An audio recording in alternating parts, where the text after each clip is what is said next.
Hello, food lovers from around the world, and welcome. If you've been following me for a while, you probably know that I love baking, especially bread. If you haven't, then now it's the perfect time to hit that subscribe button because I have many more amazing recipes to come.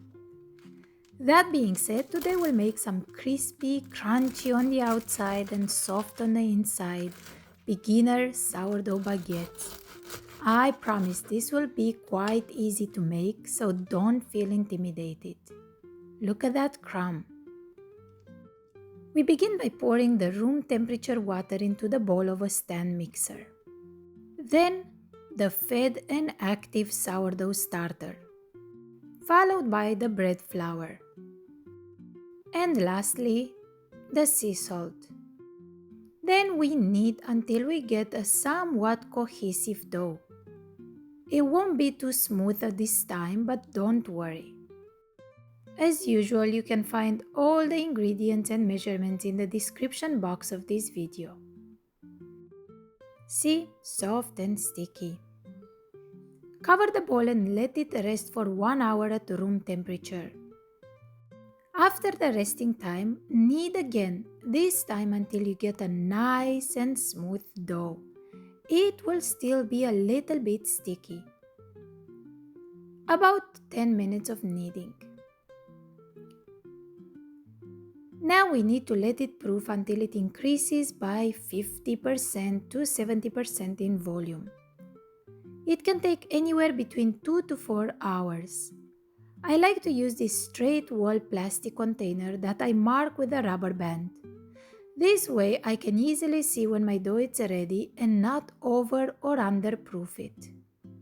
See how nicely it rose? It's ready for the next step. We gently flour the work surface and dump the dough on it. We weigh it and divide it into 4 equal pieces. I like to be precise, so I use a scale. You can, however, divide them by feel.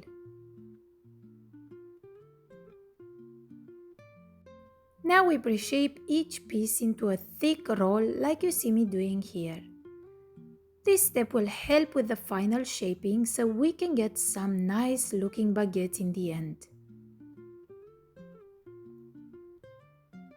We sprinkle a little flour on them and allow to rest on the counter for 45 minutes. They will also puff up a little during this time. Let's give them their final shape. We turn the log upside down and bring the top half to the middle, gently pressing so it sticks.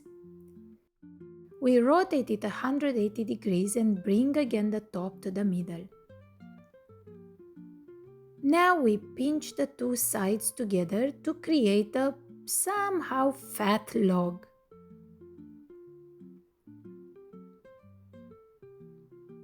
We sprinkle a little flour if necessary and roll it gently to elongate it so it looks like a baguette. You can make it pointy at the end or leave it more round. We place it on the baguette pan. This pan helps hold their shape while proofing and also while baking. So I suggest you get one if you want those perfect looking baguettes. Let me show you one more time how to shape them, this time a little differently. While you watch, I want to take the opportunity to thank you for being here today. Also, if you have any questions about the recipe, don't hesitate to write them below. I try to answer each and every one of them.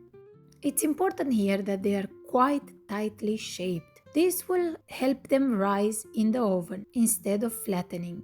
Now that all 4 are shaped, we put the pans into a plastic bag, making sure that it doesn't touch their surface or the bag will stick to them. You could also place a damp kitchen towel on them so they don't dry out. We allow them to proof for 1 or 2 more hours in a warm spot or until nice and puffy. You see the difference? When they're almost ready, we preheat the oven to 480 degrees Fahrenheit.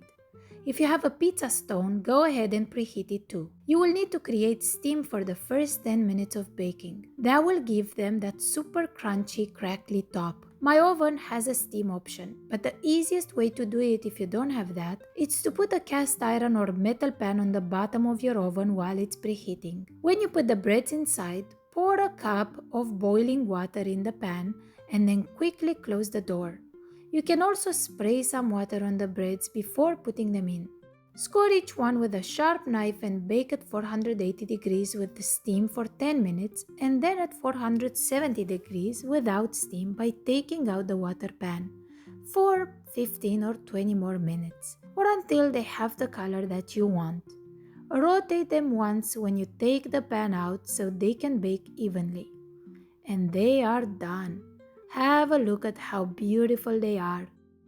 Super crunchy crust, but pillowy soft inside. Let me cut one so you can see the crumb too.